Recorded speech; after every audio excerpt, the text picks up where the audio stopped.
Hi అండి. 'Kingdom' trailer బయటకొచ్చిందండి. నిన్నైతే రిలీజ్ చేశారు. నిన్నే ప్రీ రిలీజ్ ఈవెంట్ కూడా జరిగింది. వాళ్ళది తిరుపతిలో పెట్టారు. అలానే విజయ్ దేవరకొండ మీరు చూసుకుంటే రాయలసీమ యాసలో మాట్లాడడం చూసాం. ఎక్స్ట్రార్డినరీగా మాట్లాడాడు. మీరు చూసుకుంటే కాకపోతే లాస్ట్‌లో గోవిందా గోవిందా అన్నాడు. మనం తిరుమల వెంకటేశ్వర స్వామి మెట్లెక్కుతున్నప్పుడు మనం అంటాం కదా! గోవిందా గోవిందా అని. ఈ సినిమా కూడా గోయిందే అన్నట్టయితే ట్రోల్ అయితే చేస్తా ఉన్నారు. అది పక్కన పెట్టేస్తే నాకైతే ట్రైలర్ బాగా నచ్చిందండి.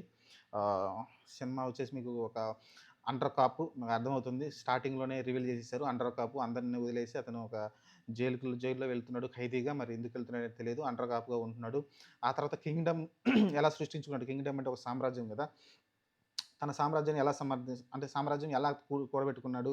వాళ్ళ కోసం ఎలా ఫైట్ చేశాడు. ఇప్పుడు కింగ్డమ్‌కైతే ఒక రాజు ఉంటాడు గదా! ఆ రాజు ఖచ్చితంగా ఇతను ఉంటున్నాడు. మళ్ళీ అన్నదమ్ముల ఎమోషన్ ఉంది ఈ సినిమాలో. మళ్ళీ అక్కడ చూసుకుంటే మీకు చూడాలి మరి సినిమా చాలా కాన్‌ఫ్లిక్ట్‌గా ఉంది చూడటానికి ట్రైలర్ చూసినప్పుడు. కానీ ఇంట్రెస్టింగ్‌గా ఉంది. కాపోతే మంచి కెమెరా వర్క్ గాని, లేకుంటే మంచి నలిసి డైలాగ్స్ గాని మంచిగున్నాయి. మరి విజయ్ దేవరకొండ కూడా చాలా కొత్తగా కనిపిస్తున్నాడు. ఇంతకుముందు ఎప్పుడు కనిపించని విధంగా కొత్తగా కనిపిస్తున్నాడు.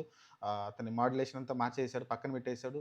అయన్నీ పెట్టేసి కొత్తగా ఫ్రెష్‌గా అయితే నాకైతే విజయ్ దేవరకొండ కనిపిస్తున్నాడండి. ట్రైలర్ కూడా చాలా బాగుంది. చూడాలి మరి దీంట్లో లవ్ ట్రాక్ ఎలా ఇంక్లూడ్ చేస్తారో చూడాలి. అది కూడా ఆహ్, కొంచెం ఇంట్రెస్టింగ్‌గా ఉంటుంది. అంటే అండర్ క్రాప్‌గా అంత సీరియస్‌గా ఎళ్తున్న సినిమాలో మరి ఈ ఏదైతే ఈ సినిమాలో భాగ్యశ్రీ ఇంతకుముందు ఆమె 'మిస్టర్ బచ్చన్‌లో' చేసింది. ఆ సినిమాలో కూడా ఈమె డిస్టర్బెన్స్‌గానే ఉంటది. ఎందుకంటే అంత సీరియస్‌గా ఆయన రైడింగ్ చేస్తుంటే ఈమొచ్చి రొమాన్స్‌లు పాటలన్నీ చెడగొట్టేశారు. ఇదే హీరోయిన్ తోటి. మరి ఈ సినిమాలో అలాంటిదేం జరగకుండా కథలో భాగంగా ముందుకెళ్తే బావుంటుంది హీరోయిన్ ట్రాకు. మరి చూద్దాం మరి. ప్రస్తుతానికైతే నా ట్రైలర్ అయితే చాలా ఇంప్రెస్ చేసిందండి.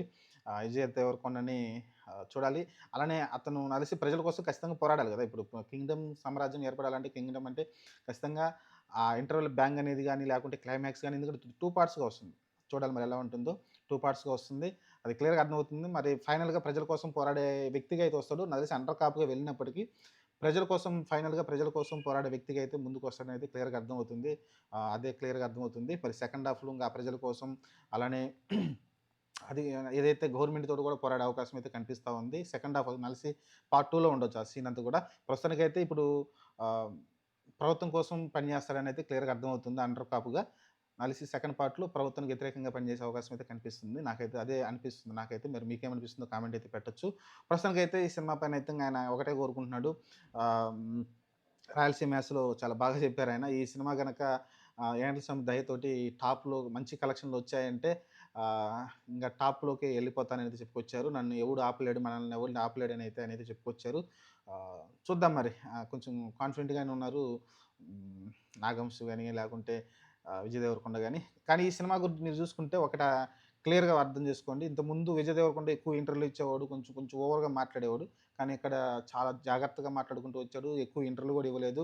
సందీప్ రెడ్డి వంగతోటైతే ఒక ఇంటర్వ్యూ కండక్ట్ చేశారు అంతే తప్ప, అదే అన్ని ఛానళ్ళకి ఇచ్చేశారు. ఎక్కువ మాట్లాడట్లేదు సినిమా గురించి. సైలెంట్‌గా ఉంచారు. దానిలో సందీప్ రెడ్డి వంగ కూడా అదే అన్నాడు. సినిమా గురించి ఎంత సైలెంట్‌గా ఎన్ని పోస్టులు తక్కువ ఇస్తే అంత మంచిది. ఎక్కువ ఎక్స్‌పోజ్ చేయకూడదు. ముందే తెలిసిపోతుంది కదా సినిమా కథ అంతా అనైతే చెప్పుకొచ్చారు. కాబట్టి చూద్దాం మరి. ప్రస్తుతానికైతే సినిమా పైనైతే ఇంట్రెస్ట్ ఉంది. ప్రీమియర్స్ ఉంటాయా లేదా అనేది క్లారిటీ ఇవ్వలేదు. నాకు తెలిసి నాగవంశీ చెప్తా అన్నారంట. ఆయనైతే అప్పుడు క్లారిటీ ఇవ్వలేదు. ఆయన డైరెక్ట్‌గా స్టేజ్ మీదనే అడిగారు. ప్రీమియర్స్ ఉన్నాయా అని. కానీ ఆయనైతే క్లారిటీ ఇవ్వలేదు. కానీ నాకు తెలిసి ఖచ్చితంగా ప్రీమియర్స్ అయితే వేసే అవకాశం అయితే కనిపిస్తుంది. ఎందుకంటే ప్రీమియర్స్ వల్ల టికెట్ రేట్ ఎక్కువొస్తది. డబ్బులు కూడా ఎక్కువొస్తాయి. మీకు 'హరహర వీరమల్లు' చూసుకుంటే మీకు 12,00,00,000, 13,00,00,000 దాకా వచ్చినాయి కదా! ప్రీమియర్స్ ద్వారానే. కాబట్టి ఒక్క షోకి 12, 13,00,00,000 అంటే మామూలు విషయం కాదు. సేవ్ అవుతారు కాబట్టి టికెట్ల రేట్ కూడా ఎక్కువ ఉంటుంది కాబట్టి డే 1 ఫ్యాన్స్ ఎళ్తారు కాబట్టి టికెట్ రేట్లు కూడా ఎక్కువ పెడతారు. మరి చూద్దాం మరి సినిమా ఎలా ఉంటుందో చూసి మాట్లాడుకుందాం మనం. నాకు తెలిసి 30వ తారీఖే రిలీజ్ అవ్వచ్చు. జూలై 30న నైటు ఒక షో అయితే వేస్తారనుకుంటున్నాను నేను. ఉంటే మనం ఆ రోజే మాట్లాడుకుందాం ఈ సినిమా రివ్యూ.